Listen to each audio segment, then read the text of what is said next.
Amém, querido? Glória a Deus, que bom poder estar com você nessa noite, mais uma vez, noite de following, noite de nós ministrarmos uma palavra ao seu e ao meu coração. Eu tenho certeza que existe algo muito especial reservado nessa noite para nós, muito especial. Quando nós nos reunirmos logo mais com os nossos grupos, eu tenho um sentimento que Deus ele vai pegar em áreas específicas da nossa vida para falar conosco. O nosso Deus, ele é um Deus de novidades, ele é um Deus que toca no mais profundo no nosso ser. E sabe por que ele faz isso? Porque ele tem um interesse especial na vida de cada um. Você que está se conectando nesse momento, entrando para ouvir essa palavra, para participar desta reunião juntos, deste encontro online, Deus quer falar com você nessa noite, Deus quer tocar no lugar mais profundo da sua alma e te fazer enxergar, te fazer perceber que há um interesse do coração dele pelo seu coração, há um interesse do Pai eterno, do Pai celestial em conhecer as necessidades do teu coração e te suprir. Porque Deus, ele em Cristo Jesus fez uma aliança contigo e comigo. E hoje nós vamos iniciar uma série e nós queremos trabalhar, hoje eu vou fazer a introdução e nós queremos trabalhar mais 3 ministrações. E será a série sobre permanecer. E eu queria ler um texto com você. Ler um texto que está em João capítulo 8, versículo 31. João 8, 31. E esse capítulo é um capítulo muito especial, mas esse versículo, ele é uma palavra quando Jesus, encarnado como homem, ministrando as palavras da vida eterna, muitas pessoas creram em Jesus, embora alguns ficassem em dúvida e questionassem muitas coisas a respeito de Jesus. Muitos deles creram em Jesus. E o fruto dessa crença foi dar cada vez mais crédito às palavras de Jesus, até que muitos se tornaram seguidores assíduos de Jesus. Mas nesse texto Jesus fala, João 8,31, Jesus disse aos judeus que creram nele: vocês são verdadeiramente meus discípulos, se permanecerem fiéis aos meus ensinos. E esse texto aqui, ele fala algumas coisas muito especiais. E Jesus se dirige àqueles que creem nele, que haviam crido nele. Então essa palavra, eu estou dirigindo ela a você que tem dado crédito a Jesus, que tem dado crédito à palavra de Jesus, que tem dado crédito à pregação de Jesus, à vida de Jesus. Eu quero falar com você, jovem, nesse momento. Você jovem, você adolescente, que você ouça essa palavra. E Jesus, ele está dizendo assim: vocês são verdadeiramente meus discípulos. Sabe quando? Sabe quando você é verdadeiramente uma prova de que você é verdadeiramente o meu discípulo? Jesus está dizendo, ele está dizendo, se você permanecer fiel aos meus ensinamentos. E eu e você sabemos que permanecer fiéis aos ensinamentos não é concordar simplesmente com as palavras de Jesus, mas é se apropriar dessas palavras para viver essa palavra, para ser um executador dessa palavra.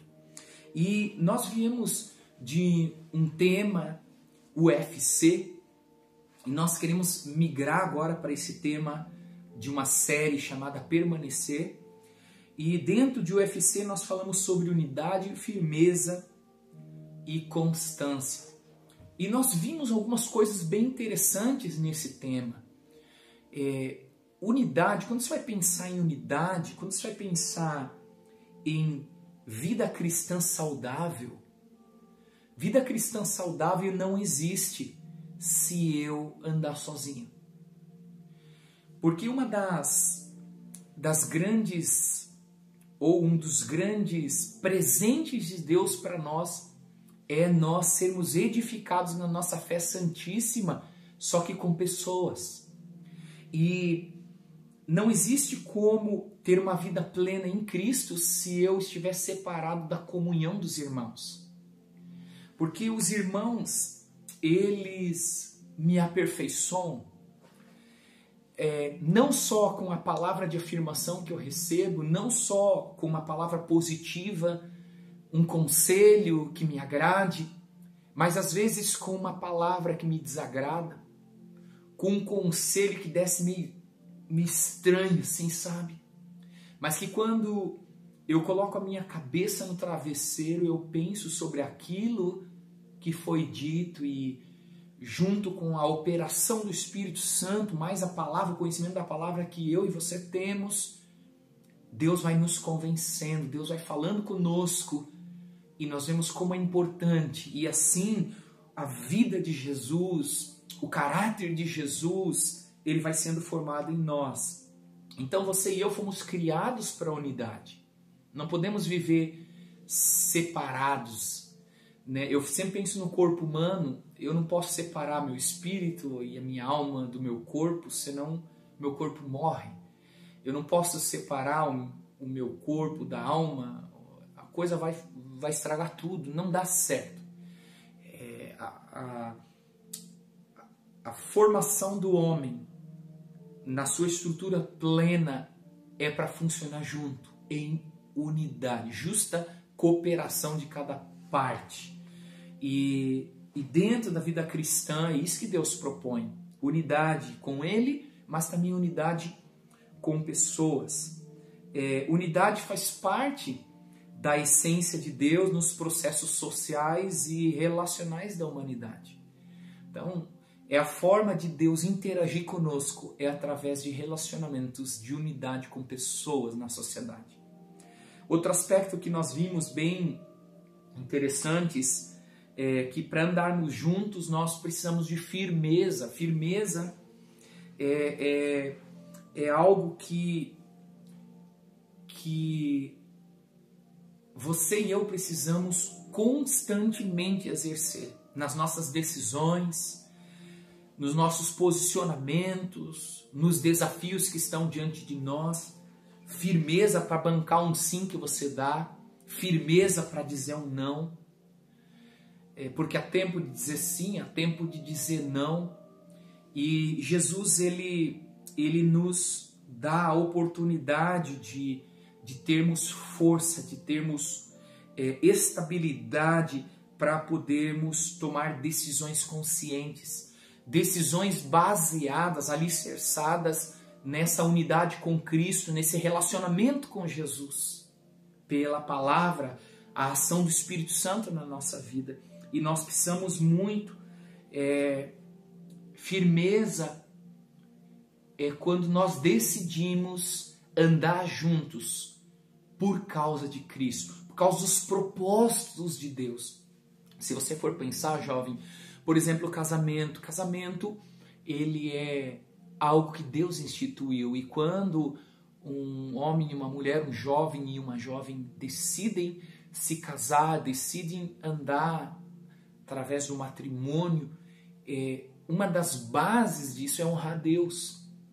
Então, o estar firme, ou permanecer firme nessa aliança, ele tem dois motivos. Um, honrar a Deus. Um é para estar com Deus, mas o outro é unido com Deus para preservar, para fazer com que esse relacionamento ele seja sustentado. E esse que Deus propõe para a gente. E por último, nós falamos bastante sobre constância. né? O Roberto deu uma aula sobre constância pra gente e eu fico pensando em constância. Um dos principais aspectos da constância para mim é não desistir, sabe? É não desistir. Só que eu vejo que na nossa jornada, na nossa caminhada, muitas vezes nós mudamos a velocidade. Eu penso muito numa viagem que a gente faz. A viagem tem curvas, a viagem tem subidas, a viagem tem descidas e a viagem tem retas. Nós sabemos que é mais seguro numa reta você tomar uma velocidade maior. Nós sabemos que uma subida ela força o motor de um carro, né? Embora você possa ter um carro muito forte, mas reduz, é uma força gravitacional que está ali atuando, natural, precisa se colocar mais força, o consumo aumenta e você precisa romper esses limites. Isso acontece numa viagem, numa subida, por exemplo. Curva, você tem que reduzir porque você precisa respeitar o limite, né, da estabilidade do carro e todas essas coisas. Mas o que eu acho interessante é que existem momentos que nós vamos diminuir ritmo e aumentar ritmo na nossa vida cristã.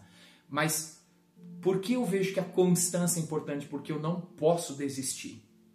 E aqui, diante da necessidade de ter constância, sendo firme e desenvolvendo unidade, eu percebo, e eu coloquei no nosso estudo, que surge um inimigo silencioso. O pior inimigo não é aquele que grita, aparece e você de repente tem que confrontá-lo. O pior inimigo é aquele que vem silenciosamente. E esse inimigo silencioso é o desânimo.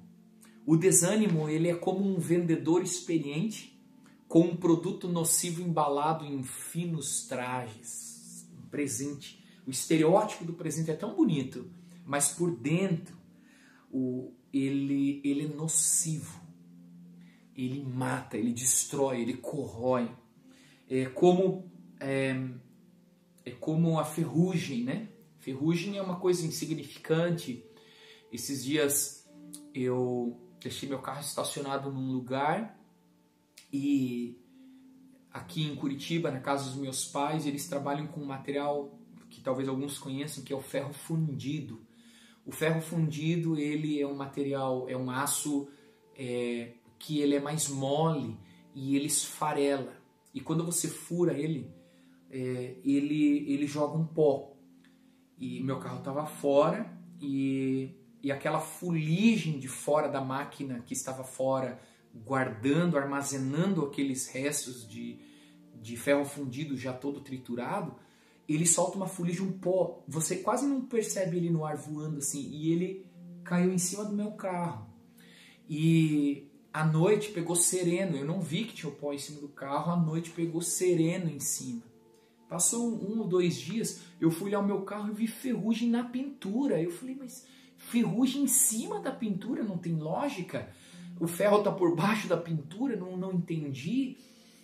E eu raspei assim com o dedo e falei, ué, mas esse troço estranho.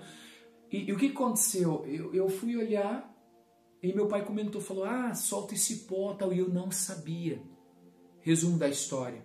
Eu precisei polir todo o carro para tirar aquela fuligem que estava já começando a grudar no carro. Foi polido todo o carro para tirar aquele problema. Então, o desânimo é mais ou menos assim, uma coisa imperceptível que vem, que pousa na nossa vida e de repente, quando a gente menos espera, esse negócio ele começa a corroer. E se a gente não faz uma limpeza, se a gente não tem toma as devidas providências, pode danificar para sempre. E o desânimo é assim. Então, uma dica que eu dou para você na verdade, uma constatação que alivia bastante a nossa alma, que é qual? Quem nunca desanimou? Eu já desanimei, você já desanimou. Agora, outra pergunta que eu faço é, como que você venceu o desânimo? E se você parar para ser bem sincero, você vai perceber que foi quando Deus usou pessoas para entrar na sua vida, para falar com você, para tocar o seu coração, para abrir os teus olhos, com relação àquilo que você estava vivendo e que estava acontecendo. Então eu quero, através desse estudo, eu vou ser bem rápido agora nos pontos, eu queria fazer essa introdução para que você pense que existe um inimigo silencioso, que embora eu sou chamado para UFC, para andar em unidade, firmeza e inconstância, esse inimigo silencioso chamado desânimo, ele quer entrar de leve, ele quer entrar sorrateiramente na sua e na minha vida para se instalar, para grudar na gente e tentar nos destruir. Mas hoje nós vamos começar com uma reflexão, e a reflexão é sobre permanecer. E dentro desse tema nós queremos pensar sobre desafios que nós temos vivido nesse tempo inédito. E talvez muitos de vocês, muitos de nós já vivemos nesses dias agora fases, momentos de desânimo, onde você precisou polir a lataria do seu carro. Sabe, onde você precisou entrar com recurso para não se perder. E infelizmente muitas pessoas se perdem, mas eu quero que você se firme na palavra de Deus e volte, retorne à firmeza, à constância e à unidade. Uma das coisas muito importantes é que esses desafios que nós temos vivido hoje, eles estão muitas vezes pressionando e por muito tempo e com uma pressão intensa e nos confrontando e até afrontando. E o único intuito, uma das estratégias mais profundas desse momento, e eu acho que Satanás ele usa isso, ele entra, ele é oportunista, é levar você a desistir. Sentimentos de desistência, sentimentos de eu vou abandonar tudo, não quero mais saber. Quantos de nós, quantos de vocês podem ter já pensado nesse tempo de sessentena, né? Setentena, porque isso não é quarentena, é 70, 80, sei lá quantos dias já. Quantos já pensaram, eu vou parar, eu vou desistir? E eu quero pontuar 3 pontos aqui, destacar 3 pontos aqui. Que pontuar já né? Então, vou pontuar 3 pontos. Eu vou destacar 3 pontos. Amém, querido? Primeiro lugar, lembre-se de quem você é. Jovem. Esses dias eu falei, sábado passado eu falei sobre onde você está. Onde você está? E eu quero te perguntar hoje, quem você é? Você lembra? Eu quero te lembrar quem você é. Hebreus 10, 39 diz, nós não somos aqueles que se afastam para a sua própria destruição. Somos pessoas de fé, cuja alma é preservada. Identidade. Identidade, ela é uma convicção que nós recebemos, porque Cristo gera em cada filho de Deus a certeza de quem Ele é. O Espírito de Deus testifica no meu espírito, pela palavra, que eu sou filho de Deus. Eu fui feito filho de Deus no dia que eu confessei a Jesus como Senhor. Ali eu recebi direito, e essa é a maior segurança que alguém pode ter. A maior certeza que alguém pode ter é que no dia em que ele confessou Jesus como Senhor, ele se tornou filho de Deus. Então, o que isso significa? Significa que eu não estou sozinho. Escute isso, jovem. Se você entregou a sua vida a Jesus, você é um filho de Deus. E se você é filho de Deus, você não está sozinho. Eu sempre digo que sentir-se sozinho não é estar sozinho. Não significa que você está sozinho. Mas ninguém me ligou, ninguém falou comigo. Você não está sozinho. No mínimo, o Pai, o Filho e o Espírito Santo e o anjo que anda com você estão ao seu lado. No mínimo. Mas sempre tem alguém, uma pessoa, uma palavra, alguém que acessa o seu coração. Um irmão mais velho em Cristo, um irmão, né, mais recente assim, que tem a mesma idade que a sua. Alguém sempre está aí. E isso é uma notícia maravilhosa. E Romanos 8,31 diz assim: que podemos dizer diante de coisas tão maravilhosas? Ser maravilhoso, ser filho de Deus é algo maravilhoso. E ele diz assim: se Deus é por nós, quem será contra nós? Irmão, se Deus, a Bíblia diz que uma das suas características, das virtudes que ele tem é ser onipresente. Todas as pessoas podem te abandonar, todas as pessoas podem te esquecer, mas ele não esquece. Ele diz que uma mãe pode esquecer do seu filho, mas eu não vou esquecer. Eu sempre penso, mãe esquece de filho? Não. E Deus diz, eu não esqueço. Se uma mãe esquecer, porque mãe não esquece, foi programada para não esquecer, ela é apaixonada pelos filhos. Agora, se porventura uma mãe pudesse esquecer, eu, no entanto, não esqueço. Isso é incrível. Então, observe que nós somos privilegiados pelo fato de termos crido em Jesus. Só que Jesus disse que os verdadeiros discípulos, lá no texto de João 8,31 que nós lemos, os verdadeiros discípulos permanecem fiéis nas palavras da verdade, nos ensinos de Jesus. E eu vejo que 3 coisas. O nosso ponto de reflexão sobre identidade é a palavra que ele disse sobre nós. Primeiro, você tem que saber quem você é, conhecer a sua identidade, conhecer o que ele diz sobre você. Segundo, é o que ele espera de você e de mim. Terceiro, é o que ele nos deu, o que ele nos entregou. Então, resumindo, nós somos, nós temos e nós podemos tudo o que Jesus disse a nosso respeito. Você é, você tem e você pode tudo o que Jesus disse ao teu respeito. Então, se eu lembro dessa minha identidade, se eu lembro das palavras daquele que me ama, ao meu respeito, então eu posso sempre voltar a me fortalecer e a me permanecer, na palavra, porque é para isso que Jesus me chama.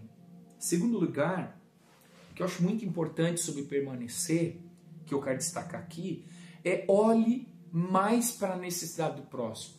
Sabe, se você fica olhando muito para si, céu, a vida, o azar, eu sabia que ia dar tudo errado, meu Deus, minha vida... Não, cara, se você fica olhando só para você, você fica no seu mundinho e existem coisas muito incríveis acontecendo lá fora. Ezequiel 16:49 diz assim: eis que esta foi a iniquidade da sua irmã Sodoma. Ela e as suas filhas foram orgulhosas, olha só, tiveram fartura de pão e próspera tranquilidade, mas nunca ampararam os pobres e os necessitados. É tipo assim, enquanto eu fico olhando só para dentro de mim,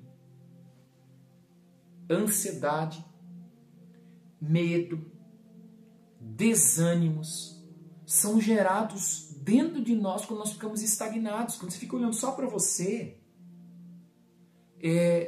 isso vai te implodindo, vai te destruindo. Permanecer é sinônimo de proatividade, não recolhimento ou encolhimento com vista à autoproteção egoísta, mas disponibilidade e coragem para compartilhar. A Bíblia nos ensina que quem dá é mais feliz do que quem recebe. Paulo, ele escreve lá em Atos, ele fala em Atos 20:35, fui exemplo constante de como podemos, com trabalho árduo, ajudar os necessitados, lembrando as palavras do Senhor Jesus, a bênção maior em dar do que em receber. Então, ao cumprir o mandamento de amor de Deus em relação ao nosso próximo, eu estou semeando para o meu próprio benefício. Se eu ficar sentado no sofá, só pensando na minha vida, oh meu Deus, cara, isso me faz mal. Agora, se eu me levanto e digo, eu nasci para servir, eu nasci para ser uma bênção na vida das pessoas, e eu começo a fazer isso, eu sou curado. Mais feliz, mais abençoado, mais bem-aventurado é dar do que receber. Então Jesus te convida porque o alvo dele é fortificar você. Ele quer que você e eu sejamos beneficiados com essa ação de dar, de abençoar. Quais seriam alguns benefícios que recebemos quando nos importamos e agimos em favor ao próximo? Sabe qual? 1. Força para continuar. Força. Porque quando você ajuda alguém, quando você conversa com alguém, quando você abençoa com uma palavra, com uma atitude, você recebe essa força para continuar. Porque Deus diz assim, tá vendo? Você está se sentindo fraco, inútil, mas eu uso você, eu falo através de você, você é as minhas mãos na terra. Então se envolva de alguma forma para ajudar pessoas da família, da igreja, da rua, pessoas carentes, pessoas necessitadas. Eu tenho certeza que vai mudar a sua ótica. E por último, Deus é um Deus de recomeços. Às vezes você pensa, mas Johnny, eu já... Tipo assim, cara, não fiquei muito longe, muito tempo longe. Deus é um Deus de recomeço. Apocalipse 21, 5 diz, e aquele que estava sentado no trono disse, vejam, faço novas todas as coisas. E em seguida disse, escreva isso, pois o que lhe digo é digno de confiança e verdadeiro. O que é digno de confiança e verdadeiro? A palavra de Jesus. Jesus diz, se você quer ser verdadeiramente o meu discípulo, você tem que ouvir o que eu falo. E ele está dizendo assim, você é meu filho, eu tenho um chamado para a sua vida e eu quero que você saiba que eu faço tudo novo. Essa é uma das certezas que nós podemos ter sobre a segurança. Sabe qual? Deus é um Deus de segunda chance. A verdade é que nenhum de nós é perfeito e pleno em suas emoções e ações. O que acontece é que precisamos reconhecer que estamos em constante reforma, pessoal. Às vezes a gente desanima, retrocedi e tal. Cara, você está em reforma, pessoal.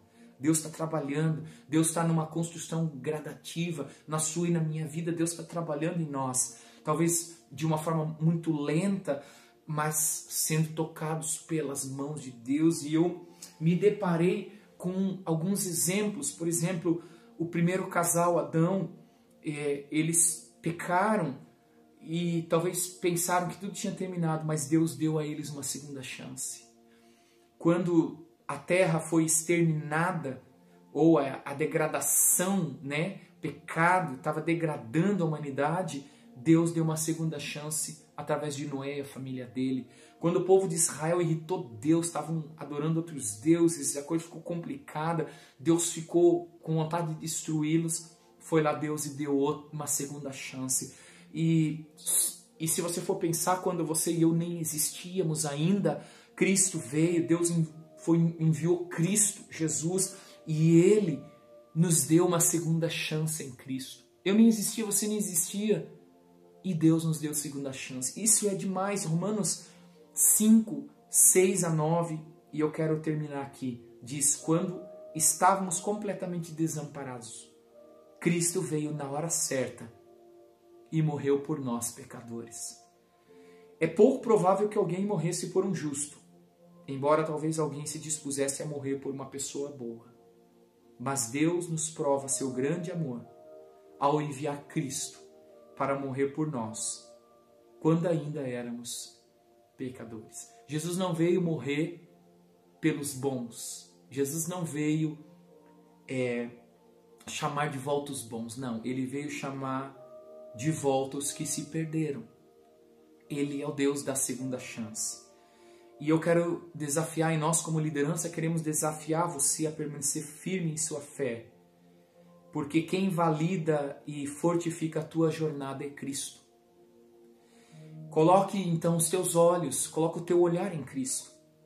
Compartilhe com Ele a sua dor, mas compartilhe da dor de outros, amando, estendendo as suas mãos.